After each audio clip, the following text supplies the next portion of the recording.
سورۃ الفجر سے آغاز کرتے ہیں. مکی صورت ہے. اعوذ باللہ السمیع العلیم من الشیطان الرجیم من ہمزہ ونفخہ ونفثہ. بسم اللہ الرحمن الرحیم.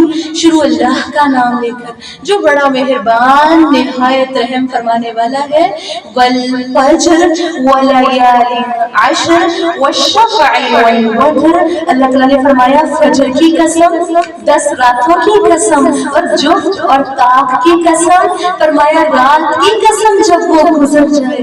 ان باتوں میں عقل والوں کے لیے ایک بڑی بھاری قسم ہے. فرمایا آپ نے دیکھا نہیں کہ آپ کے رب نے عاد کے ساتھ کیا سلوک کیا تھا. قوم عاد پر کیا عذاب آیا تھا. اللہ رب العالمین نے ان پر 7 راتیں اور 8 دن مسلسل ایک ایسی آندھی چلائی تھی جس سے ان کا سر تن سے جدا ہو گئے تھے. تو اللہ رب العالمین نے فرمایا اسی طرح اونچے ستونے والے عاد ارم کے ساتھ جن کے مانند کوئی قوم دنیا کے ممالک میں پیدا ہی نہیں کی گئی. اور ثمود کے ساتھ کیا سلوک کیا گیا. فرمایا جنہوں نے وادی میں چٹانیں تراشی تھی. قوم ثمود اتنی طاقتور قوم تھی کہ بغیر کسی ہتھیار اور اوزاروں کے بڑی بڑی ہیوی مشینری کے وہ پتھروں کو تراش کے گھر بنا لیا. اتنا عمدہ ان کا آرٹ آج بھی موجود ہے جنہوں نے پتھروں کو تراش کر دیا تھا. اللہ رب العالمین نے فرمایا دیکھو قوم ثمود کے ساتھ جنہوں نے وادیاں چٹانیں اور تراشی تھی, فرمایا ان کے ساتھ کیا سلوک ہوا. اسی طرح میخوں والے فرعون کے ساتھ کیا سلوک ہوا. مشرکین مکہ سب اپنے آپ کو بڑے طاقتور بڑے مضبوط قوم سمجھتے تھے اور اللہ کے نبی صلی اللہ علیہ وسلم کو اذیتیں دیا کرتے تھے. تو اللہ رب العالمین نے فرمایا دیکھو اس سے پہلے جن کو ہم نے ہلاک کیا آج بہت عمدہ قوم تھی. قوم ثمود بہت بڑی قوم تھی. ان پر کیا اثر آیا تھا. ان کے دل ان کے سینوں میں پھٹ گئے تھے. پھر اسی طرح اللہ تعالیٰ نے فرمایا فرعون کی طرف دیکھو, میخوں والا فرعون تھا. اس کو بڑا غرور اور بڑا تکبر تھا اپنی سلطنت کا.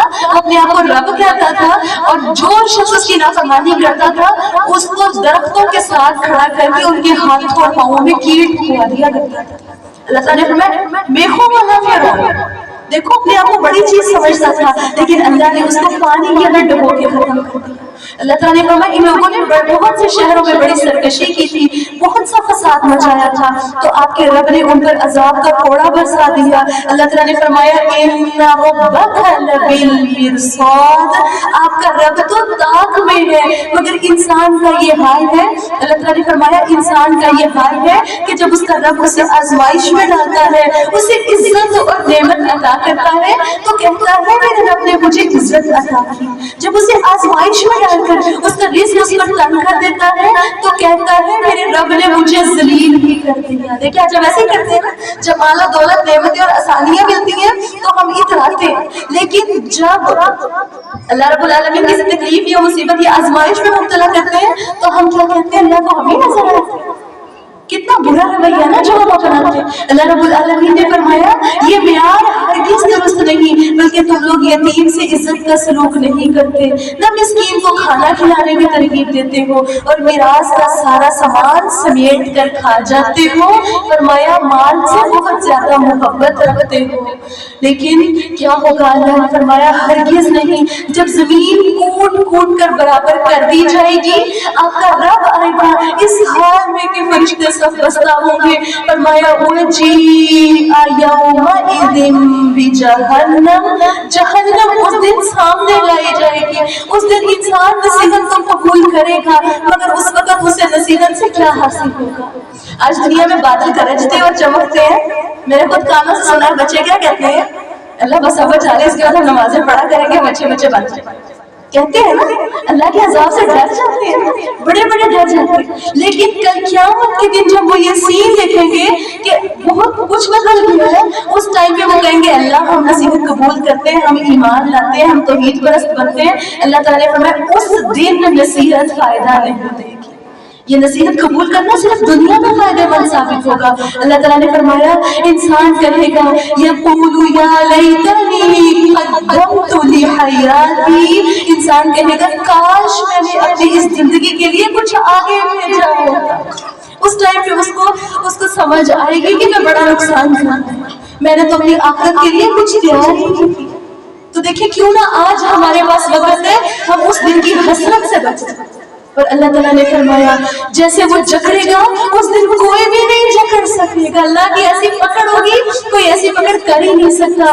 فرمایا اس دن کہا جائے گا یا ایتھا النفس المطمئنہ، اے اطمینان پانے والی روح، اے وہ روح جو نیکیاں کر کے بڑے سکون حاصل کیا کرتی تھی، بڑی پرسکون تھی، اپنے رب کی طرف لوٹ چل، ارجعی الی ربک راضیۃ مرضیہ، تو اپنے رب کی طرف لوٹ چل تو اس سے راضی ہو، تجھ سے راضی، فادخلی فی عبادی، تو میرے نیک بندوں میں شامل ہو جا، وادخلی جنتی، میری جنت میں داخل ہو جا۔ اللہ تعالیٰ سے دعا ہے کہ اللہ رب العالمین ہمیں بھی ایسے لوگوں میں شامل فرمائے۔ دیکھیں جب ایک انسان کی موت کا وقت آتا ہے نا، یا تو فرشتے مار مار کے روح نکالتے ہیں اور اس کو پتہ چل جاتا ہے کہ میرا ٹھکانہ جہنم ہے، یا پھر موت کے وقت فرشتے آ کر کیا کہتے ہیں، اے اطمینان پانے والی روح اپنے رب کی طرف لوٹ جا، تو اس سے راضی ہو، تجھ سے راضی ہے۔ اس سے بڑھ کے کوئی اور سعادت ہو سکتی ہے؟ یہی ایک وجہ ہے کہ جو نیک لوگ فوت ہوتے ہیں ان کے چہروں پہ مسکراہٹ ہوتی ہے۔ اللہ تعالیٰ نے فرمایا فرشتے ان کو کہیں گے تو میرے نیک بندوں میں شامل ہو جائے۔ اللہ تعالیٰ بھی فرمائیں گے تو بڑی اچھی زندگی گزار رہا ہے، میرے نیک لوگوں میں شامل ہو جا، وادخلی جنتی، اس جنت میں داخل ہو جا۔ اپنا اور اب ہمیں اپنا جائزہ لینا کہ کیا ہمارے اعمال ایسے ہیں کہ اگر میری موت آ جائے، آج ہی آ جائے، تو کیا فرشتہ یہ بات ہمیں کہیں گے کہ اے اطمینان پانے والے ہوں، میں تجھ سے راضی ہوں تو مجھ سے راضی ہے، چل میں اپنے نیک بندوں میں شامل ہو جا، میری جنت میں داخل ہو جا۔ دیکھیں ہر انسان اپنا محاسب کرتی، کیا ہمارے اعمال اس قابل ہیں؟ تو کیوں نہ اپنے گناہوں سے پکی سچی معافی مانگ کر اپنے رب کو راضی کر سکتے۔ کیا پتہ اگلا رمضان آئے اور ہم ہوں نہ، کیا پتہ کل آئے اور ہم نہ۔ اللہ تعالیٰ سے دعا ہے کہ اللہ رب العالمین ہمیں سعادت والی موت عطا فرمائے۔